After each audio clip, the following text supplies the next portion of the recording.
गीता, मुझे तो लगता है कि तुम्हारा किसी दिमाग के डॉक्टर से इलाज करवाना पड़ेगा। वे वजह खुद भी परेशान होती हो और मुझे भी परेशान कर रखा है। आखिर प्रॉब्लम क्या है तुम्हारी? इतने बड़े घर में भी तुम्हें घुटन होती है। 1 महीना हो चुका है हमें इस घर में शिफ्ट हुए, लेकिन तुमने तो बस एक ही रट लगाई हुई है। मेरा यहाँ दिल नहीं लगता, मुझे घुटन होती है। जब भी ऑफिस से लौटता हूँ तुम्हारा उदास चेहरा ही मुझे देखने को मिलता है। और ऐसा नहीं है कि सिर्फ इसी घर में तुम ये शिकायत कर रही हो, अपने पुराने घर में भी तुम आए दिन इसी तरह की बहकी बहकी बातें करती रहती थी। मुझे तो लगता है कि एक दिन मुझे भी पागल करके छोड़ोगी। चंद्र प्रकाश जी जोर जोर से बोलते जा रहे थे और उनकी पत्नी गीता भीगी आंखें लिए सब कुछ सुनती जा रही थी। मुझे तो सोच सोच कर हैरानी हो रही है, आखिर क्या कमी है तुम्हारे पास? बड़ा घर है, गहने, महंगी साड़ियाँ, सब कुछ तो है। अब तो तुम्हारा बेटा भी सेटल हो चुका है और अब तो उसकी शादी करके उसकी जिम्मेदारियों से भी हम लोग मुक्त हो चुके हैं। इससे ज़्यादा जिंदगी से तुम क्या चाहती हो? और वैसे भी मुझे तो समझ नहीं आ रहा कि मैं तुम्हारे साथ माथापच्ची कर ही क्यों रहा हूँ। इतना समय ही कहाँ है मेरे पास जो तुम्हारी इन बेफिजूल की बातों में व्यर्थ गंवाऊँ। चंद्र प्रकाश जी गुस्से से बोले तो गीता जी के चेहरे पर एकाएक कड़वाहट के भाव आ गए और बोली, हाँ, मुझे देने के लिए तुम्हारे पास कभी समय होता ही कहाँ है। दिन भर ऑफिस में बिता देते हो और रात को घर लौटते हो तो अपना मोबाइल लेकर बैठ जाते हो। हर रोज ऐसा ही होता है। आप बाहर चले जाते हैं तो घर काटने को दौड़ता है। जिंदगी थमसी जाती है, दम घुटने लगता है, ऐसा लगता है जैसे सांस ही नहीं आ रही। तो चंद्र प्रकाश जी बोले, अरे गीता, मुझे अपने लिए भी थोड़ा समय चाहिए या नहीं?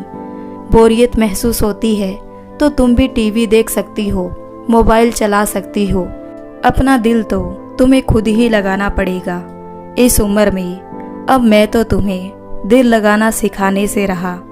इतना कहकर चंद्र प्रकाश जी करवट बदलकर सो गई। अगली सुबह हुई तो नहा धोकर तैयार होकर चंद्र प्रकाश जी नौकरी पर चले गए। लेकिन इतना समझाने के बावजूद पति के जाने के बाद गीता जी को फिर से अपना घर काटने को दौड़ने लगा। फिर उन्हें पति की बात याद आई कि अपना दिल तो खुद ही लगाना होगा।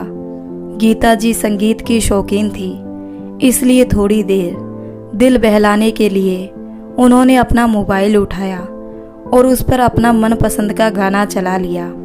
बालकनी में वॉशिंग मशीन से कपड़े धोते हुए गाना सुनने लगी और साथ ही खुद भी गुनगुनाने लगी। थोड़ी देर में गाना बंद हो गया, लेकिन गीता जी उसमें इतनी मस्त हो गई कि गाना बंद होने के बाद भी वो गाती जा रही थी। तभी अचानक उन्हें कुछ ख्याल आया और वो थोड़ा सहम कर चुप हो गई। गाते रहिए ना, बहुत अच्छा गाती हैं आप। सहसा उनके कानों में आवाज़ पड़ी तो वो इधर उधर देखने लगी। कोई नज़र नहीं आया तो वापस अंदर जाने लगी। फिर आवाज़ आई, अरे भाभी जी, इधर देखिए ऊपर। गीता जी ने देखा कि पड़ोस वाले घर की छत पर एक महिला खड़ी थी। नमस्ते भाभी जी, कैसी हैं आप? उस महिला ने पूछा तो गीता जी बदले में हल्का सा मुस्कुरा दी। लेकिन वो महिला जान पहचान बढ़ाना चाहती थी, इसलिए पूछने लगी, आप लोग कहाँ से आए हैं? आपका नाम क्या है? भाई साहब क्या काम करते हैं? वगैरह वगैरह। और फिर बोली, मेरा नाम कविता है। आपसे पहले जो लोग इस घर में रहते थे उनसे हमारी अच्छी बोलचाल थी। कब से सोच रही थी कि आप बाहर दिखे तो आपसे बातचीत हो, लेकिन आप तो बाहर निकलती ही नहीं। सारा दिन 4 दीवारी में बैठे बैठे बोर नहीं हो जाती आप? कभी कभी बदलाव के लिए बाहर भी निकलना चाहिए, उस महिला ने कहा। तो गीता जी मन ही मन सोचने लगी, सो तो है, तभी वो महिला बोली, किसी दिन थोड़ा समय निकालकर हमारे घर आ जाइए, एक दूसरे से थोड़ी जान पहचान भी हो जाएगी, आपको भी अच्छा लगेगा। जी जरूर। ऐसा कहते हुए गीता जी ने उसकी बात को टालना चाहा, तो वो महिला कुछ उत्साहित होते हुए बोली, अच्छा ये बताइए, आज शाम को आप क्या कर रही हैं? कुछ भी तो नहीं, गीता जी ने कहा। तो पड़ोसन मुस्कुराते हुए बोली, आसपास की सभी हम उम्र की महिलाओं ने किटी पार्टी ज्वाइन की हुई है। आज शाम को मेरे ही घर पर हमारी किटी पार्टी है। अगर आप व्यस्त नहीं हैं तो शाम को पार्टी में आ जाइए। इसी बहाने सोसाइटी की सभी महिलाओं से भी आपकी जान पहचान हो जाएगी।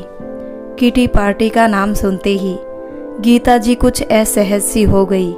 सोचने लगी, किटी पार्टी तो मेरे पति को पसंद ही नहीं है। कहते हैं कि तुम्हें ऐसी फालतू की पार्टियों पर जाना शोभा नहीं देता, घर पर ही रहा करो। अब पति देव की मर्जी के बिना मैं किसी पार्टी में कैसे जा सकती हूँ? तभी पड़ोसन बोली, अरे ज़्यादा मत सोचिए, हमारे साथ पार्टी ज्वाइन करके आपको बहुत अच्छा लगेगा।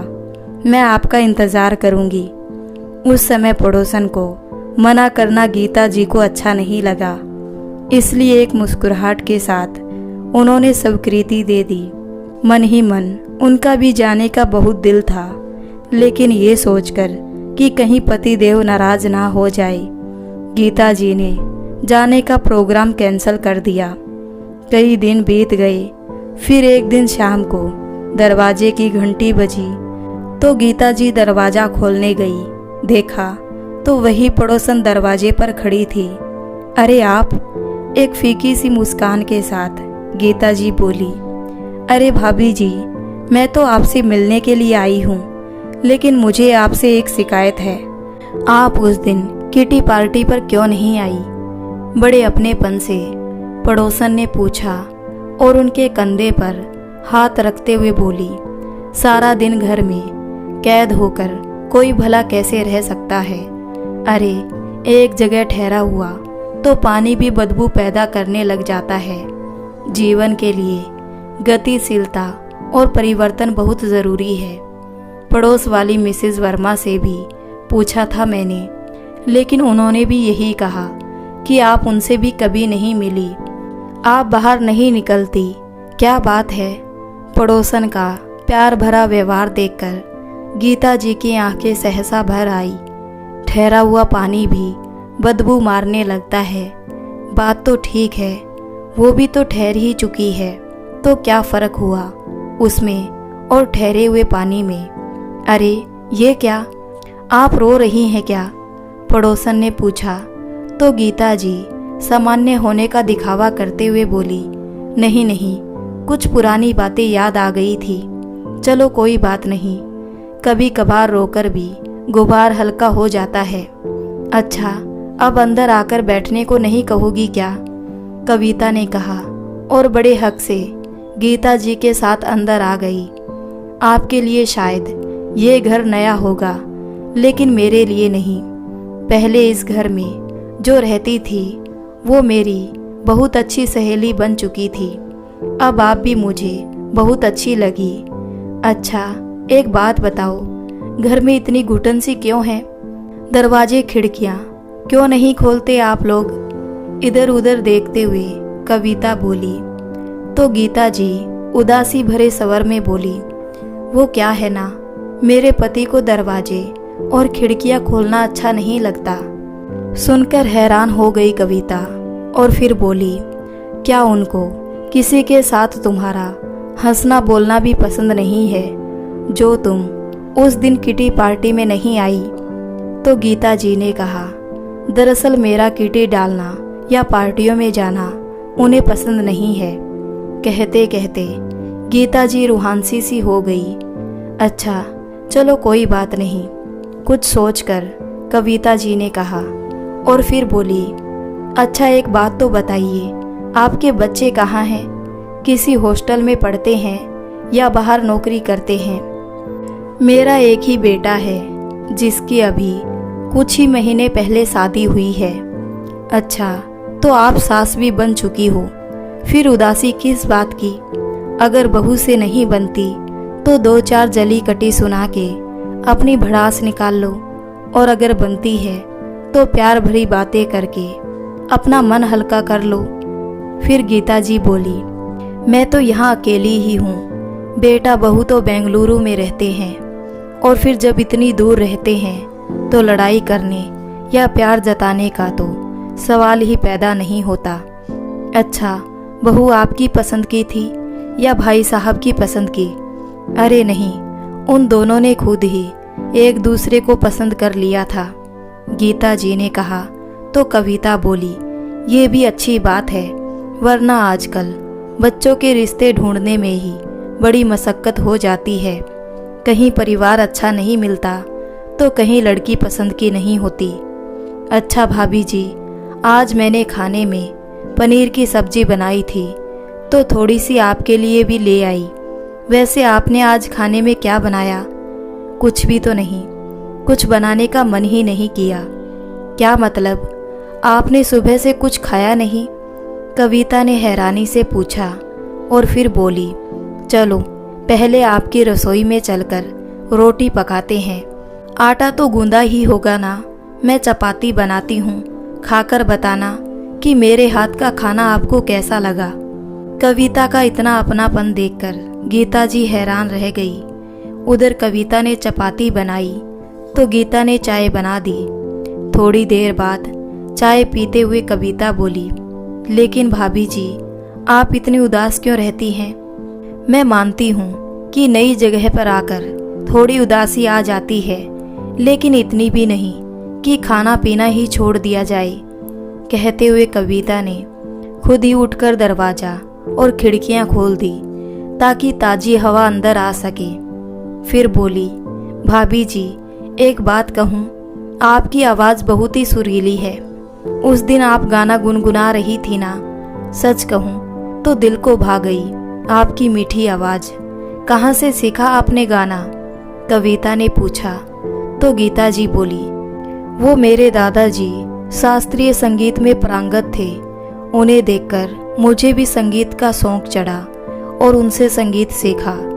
कविता ने देखा कि संगीत की बात करते हुए गीता के चेहरे पर एक मुस्कुराहट और आंखों में चमक आ गई थी। अरे वाह, ये तो बहुत अच्छी बात है, लेकिन मुझे एक बात समझ में नहीं आई कि अगर आपके पास इतना हुनर है तो संगीत की क्लासेस क्यों नहीं देती? इस तरह आपका भी समय कट जाएगा और दिल भी बहल जाएगा। तो गीता बोली, शौक तो मुझे भी बहुत है संगीत का। शादी से पहले मैं खूब रियाज किया करती थी, लेकिन जब शादी हुई तो सब कुछ छूट गया। सास ससुर को मेरे गाना गाने से आपत्ति थी, मेरे पति को भी ये सब कुछ खास पसंद नहीं था, इसलिए मेरे गाने पर रोक लगा दी गई। उसके बाद से मैंने गाना छोड़ दिया। कभी दिल करता है तो थोड़ा बहुत गुनगुना लेती हूँ। वो समय तो जैसे तैसे कट गया, लेकिन उम्र के इस पड़ाव पर जिंदगी में एक खालीपन सा लगता है। न जाने क्यों अब जीने का मन ही नहीं करता। सोचती हूँ कि खुद के साथ कुछ कर बैठूं। बोलते बोलते गीता जी की आवाज़ रूहानी हो गई। ये बात सुनकर कविता का दिल जोर से धड़का। क्या कहा? कुछ कर बैठूं? आप ठीक तो हैं? ऊंचे स्वर में कविता बोली तो काफ़ी देर से गीता के जो आंसू आंखों से बाहर निकलने में झिझक रहे थे, अचानक बांध तोड़कर बह निकले। कविता के गले लगकर गीता जी रोने लगी। थोड़ी देर गीता को सहलाते हुए कविता ने उसे सहारा दिया। फिर बोली, क्या ऐसा करके अपने परिवार को सज़ा देना चाहती हैं? आपको क्या लगता है आपके जाने के बाद क्या वे लोग उम्र भर रोते रहेंगे? बिल्कुल नहीं, किसी का कुछ नहीं बिगड़ेगा। अगर आपको खालीपन लगता है तो मर जाना ही इकलौता रास्ता है क्या? बिल्कुल नहीं। पति, बेटा और बहू के अलावा भी बहुत कुछ है इस दुनिया में आपके पास। सबसे पहले तो अपने आप को महत्व देना सीखिए। ससुराल वालों को आपके गाने से ऐतराज़ था तो अपने जीवन को दिशा विहीन बना दिया। आपके पति को आपका बाहर निकलना पसंद नहीं, तो आपने खुद को इस चार दीवारी में कैद कर लिया। उन्हें खिड़कियां दरवाजे खोलना पसंद नहीं है, तो आपने इस घुटन में रहना स्वीकार कर लिया। उन्हें आपका पार्टी करना पसंद नहीं है, तो केवल इसी कारण इच्छा होते हुए भी आप मेरे घर पर नहीं आई। क्या आपके लिए आपका जीवन कोई महत्व नहीं रखता? क्यों इतना कहना मानती है बाकी सब लोगों का कि घुट घुट कर मरने पर मजबूर हो जाए? कविता के इतना कहने पर गीता सुबकते हुए बोली, शुरू से ऐसा ही तो होता है। उम्र भर मैंने कभी खुलकर सांस ही कहाँ ली है। जब तक बेटे का साथ था तब तक जैसे तैसे जिंदगी गुजार रही थी। सोचा था अपनी पसंद की लड़की को अपनी बहू बनाकर लाऊंगी, लेकिन वो इच्छा भी मन में ही रह गई। वो तो अपनी पसंद की लड़की ढूंढ कर ले आया। अरे तो क्या हुआ, मैं तो कहती हूँ अच्छा ही किया उसने। अपनी इच्छा से तो जी रहा है ना।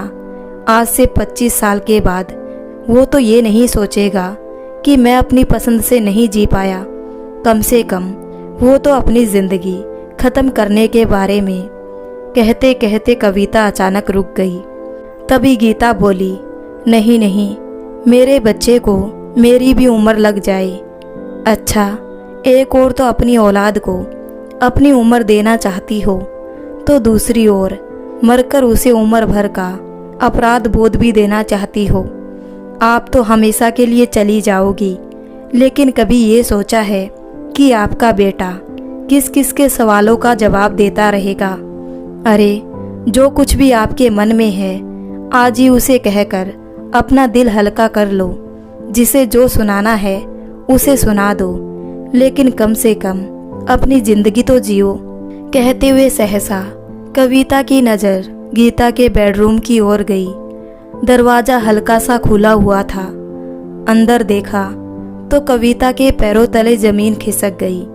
पलंग के ऊपर एक बेंच रखा हुआ था और पंखे पर दुपट्टा लटका हुआ था। कविता को समझते देर ना लगी कि उसके आने से पहले यहाँ क्या चल रहा था।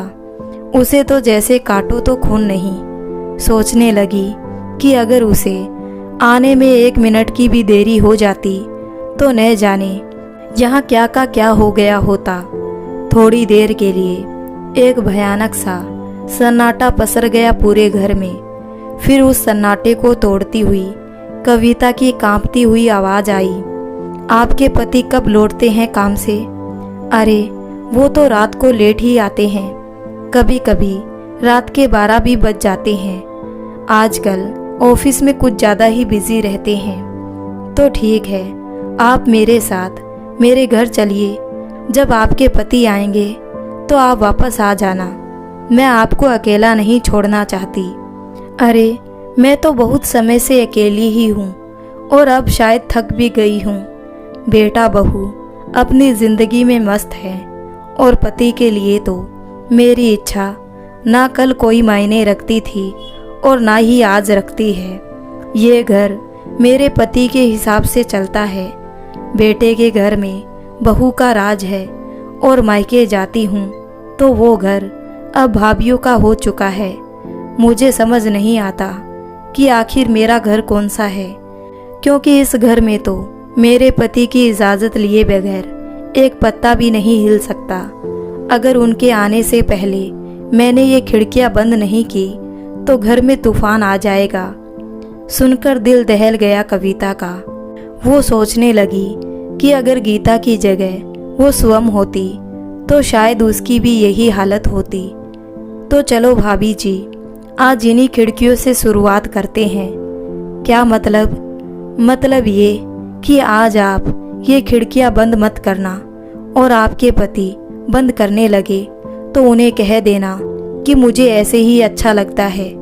कभी कभी थोड़ा सा विरोध भी कर लेना चाहिए। अक्सर ऐसा होता है कि हम अपनी बात किसी के सामने नहीं रख पाते और दूसरों की इच्छाएं पूरी करने के लिए हम खुद की इच्छाओं को महत्व देना ही छोड़ देते हैं और सामने वाला समझता है कि हमारी भी वही इच्छा है। इतने वर्षों में आपने कभी अपने पति को ना नहीं कहा, तभी तो आपके जीवन का हर पहलू उनके अधिकार क्षेत्र में आ गया। उनकी इच्छा के बिना आप इस घर की एक खिड़की तक नहीं खोल सकती। अरे आप एक जीवित इंसान है, कोई मृत शरीर नहीं। यदि आपकी सांस घुटती है तो विरोध भी आपको ही करना पड़ेगा। भले ही इस कारण आपकी अपने पति के साथ कहा सुनी हो जाए, परंतु अपनी जिंदगी समाप्त करने का मत सोचो। कभी कभी शांति पाने के लिए अशांति भी सहन करनी पड़ती है। कविता बोली तो गीता बड़ी हैरानी से उसका चेहरा देखने लगी। कविता की बातें उसे सही लग रही थी। फिर कविता बोली, भाभी जी, घर में जो बेकार का सामान पड़ा है आप उसे निकाल क्यों नहीं देते? आप मालकिन हैं अपने घर की, जैसा चाहती हो अपने घर को वैसा सजाओ। फिर गीता बोली, चाहती तो मैं भी ऐसा ही हूँ, लेकिन क्या? आदमियों को तो अपने घर में कुछ ही घंटे गुजारने होते हैं, जबकि औरतें उस घर में 24 घंटे रहती है। तो आप ही बताइए, घर में किसकी मर्जी चलनी चाहिए? कविता की बात सुनकर गीता जी के चेहरे पर एक चमक आ गई। फिर कविता बोली, भाई साहब तो देर से आएंगे और आजकल मेरे पति भी किसी काम से दूसरे शहर गए हुए हैं और बच्चे दूसरे शहर में नौकरी कर रहे हैं।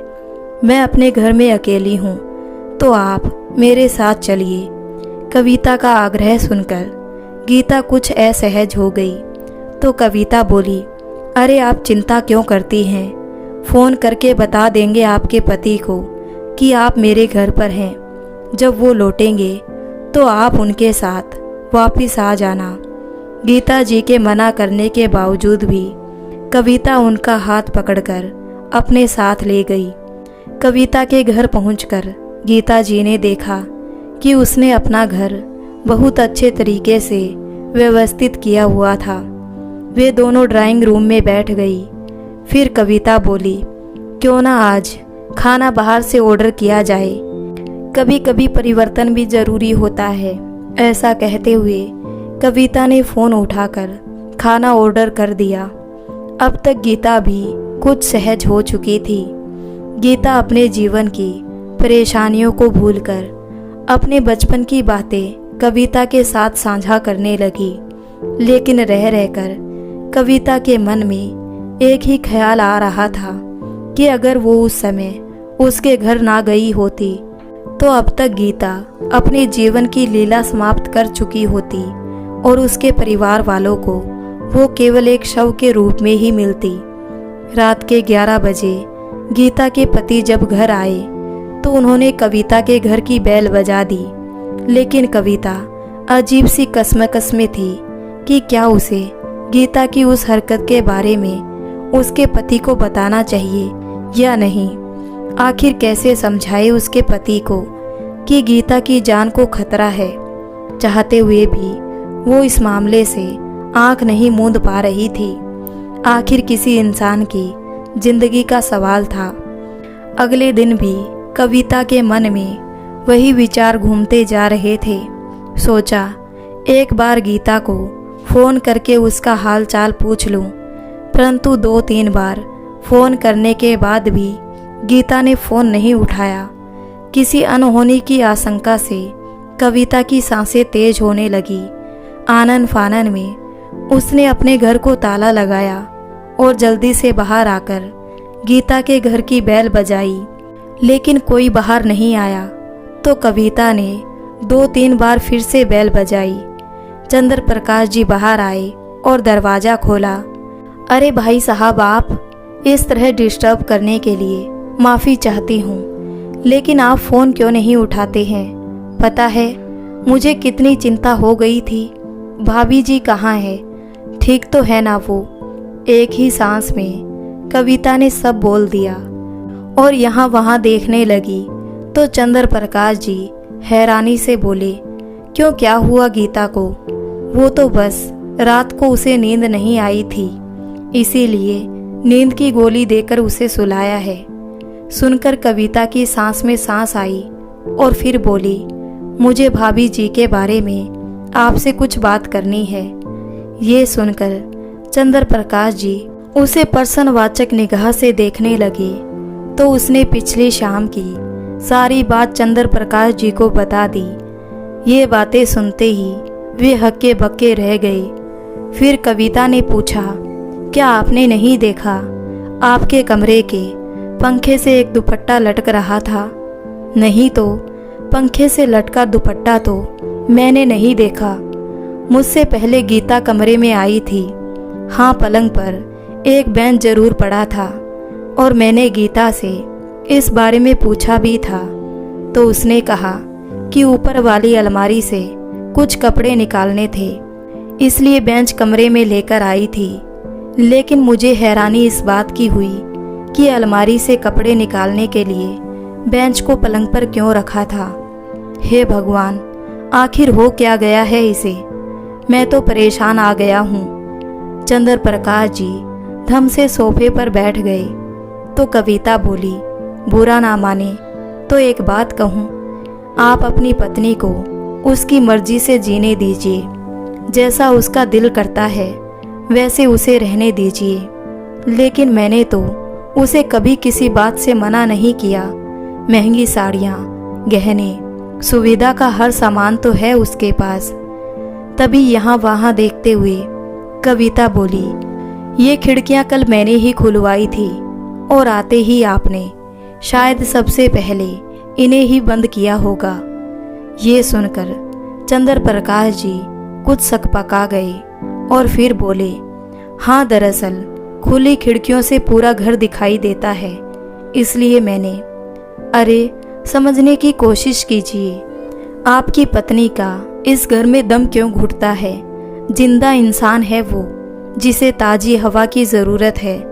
नींद की दवा खिलाकर सुलाने की बजाय उसे वो सब करने दीजिए जिसमें उसे खुशी मिलती है। अपनी पत्नी के मालिक बनने की बजाय अपनी पत्नी का साथी बनने की कोशिश कीजिए। अगर अपनी पत्नी को खुश देखना चाहते हैं तो एक बार उसे उसके मन का करने दीजिए। मेरा आपके साथ कोई रिश्ता तो नहीं है, फिर भी इंसानियत के नाते ये बात करने में यहाँ चली आई। बाकी जैसा आपको ठीक लगे। इतना कहकर कविता अपने घर लौट आई। लेकिन घर पहुंचकर भी उसका ध्यान बस उसी बात पर लगा हुआ था कि गीता का क्या होगा। उसका दिल बेचैन था। उसी समय उसके पति अमित का फोन आया तो उसने उसे सारी बात बता दी। तो अमित ने कहा, अच्छा किया जो तुमने उसके पति को सारी बात बता दी। अब इस बारे में ज़्यादा मत सोचो, उसे जैसा करना है वैसा करने दो, तुम अपना ध्यान रखो। लेकिन अमित, एक इंसान होने के नाते मैं उसकी मदद करना चाहती हूँ। अगर उसने कोई गलत कदम उठा लिया तो मैं जीवन भर अपने आप को माफ़ नहीं कर पाऊँगी। अच्छा बाबा, जैसा तुम्हारा मन करे तुम वैसा करो। तुमसे कभी जीत पाया हूँ मैं। अब फ़ोन रखता हूँ, बहुत काम है। ऐसा कहकर अमित ने फ़ोन रख दिया।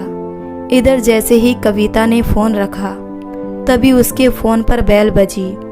चंद्र प्रकाश जी का फ़ोन था। फ़ोन उठाते ही वो बोले, मेरी पत्नी का इतना ख्याल रखने के लिए आपका शुक्रिया। आप मेरी बहन जैसी है। क्या मैं आपसे कुछ मांग सकता हूँ? जी कहिए ना, कविता ने विनम्रता से कहा। तो चंद्र प्रकाश जी बोले, क्या आप आज के दिन गीता जी के साथ रह सकती हैं? वो जिस हालत में है उसे अकेला छोड़ना ठीक नहीं होगा। इसलिए कहते कहते चंद्र प्रकाश जी का सवर रुंध गया। तभी कविता जी बोली, अरे ये भी कोई पूछने वाली बात है। अब तो हम दोनों सहेलियां बन चुकी हैं। भाभी जी के साथ तो मेरा भी दिल लगा रहेगा। आप जाते हुए उन्हें यहाँ छोड़ते जाइएगा। थोड़ी देर बाद गीता कविता के घर आ गई तो कविता बोली, अरे भाभी जी आइए ना, नाश्ता किया या नहीं आपने? तो गीता बोली, अरे कविता तुम यकीन नहीं करोगी, आज मेरे पति ने मेरे लिए नाश्ता बनाया और हम दोनों ने एक साथ बैठकर नाश्ता किया। गीता जी के चेहरे पर मुस्कान देखकर कविता को बहुत खुशी मिली और फिर बोली, अच्छा तो आज पति देव के साथ नाश्ता करके आई हैं आप, तभी चेहरे पर एक प्यारी सी मुस्कान है। ऐसे ही हंसते रहा कीजिए, बहुत अच्छी लगती हैं। कहते हुए कविता चाय बनाकर ले आई और साथ बैठकर दोनों चाय पीने लगे।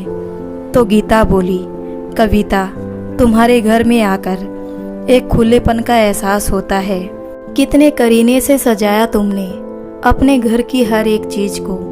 मेरे घर में सामान बहुत ज़्यादा है ना, इसलिए भरा भरा सा लगता है। तो भाभी जी देर किस बात की है, आपके घर में भी बदलाव ले आते हैं। जितना भी पुराना बेकार सामान है वो निकाल कर कबाड़ी वाले को बेच देते हैं। इससे आपका घर भी खुला खुला हो जाएगा और नए सामान की जगह भी बन जाएगी। फिर आप अपनी पसंद से अपने घर के लिए एक नया सामान खरीदना। कल से ही शुरुआत करते हैं। लेकिन कविता, कल तो मेरे पति 3-4 दिन के लिए किसी काम से बाहर जा रहे हैं, इसलिए मुझे भी उनके साथ जाना होगा। अरे भाभी जी, वो तो अपने ऑफिस का काम करेंगे, लेकिन आप वहाँ जाकर क्या करेंगी? कविता ने पूछा। तो गीता बोली, जाने का मन तो मेरा भी नहीं है, लेकिन क्या भाभी जी, आप यहीं रहिए। मेरे पति भी बाहर है, हम एक साथ अच्छा समय बिताएंगे। एक बार भाई साहब से बात करके तो देखो, वो जरूर मानेंगे। इस बात पर गीता सहमत हो गई। अगले दिन चंद्र प्रकाश जी गीता को कविता के जिम्मे छोड़कर कुछ दिनों के लिए बाहर चले गए। कविता के कहने पर दोनों सहेलियों ने मिलकर घर की सफाई का अभियान शुरू कर दिया। शुरुआत की गई रसोई से। जितने भी पुराने और टूटे फूटे बर्तन थे सब निकाल दिए गए। घर के पीछे की बालकनी में रखा पुराना सामान, कपड़े, फटी तस्वीरें, पुरानी किताबें और जितना भी टूटा फूटा सामान था सब उठाकर बाहर निकाला। कविता कबाड़ वाले को बुलाने लगी। तभी गीता कुछ उलझन में पड़ गई और बोली, अगर इन्हें पता चल गया कि मैंने सारा सामान कबाड़ में दे दिया है तो घर में तांडव खड़ा कर देंगे। ऐसा कोहराम मचेगा कि शांति का नामो निशान तक नहीं रहेगा। अरे भाभी जी, घर का पुराना सामान निकालने से पहले भी आपको अपने पति की परमिशन की ज़रूरत है। एक बात अपने मन में बैठा लो कि ये घर आपका है, आप इस घर की मालकिन हैं।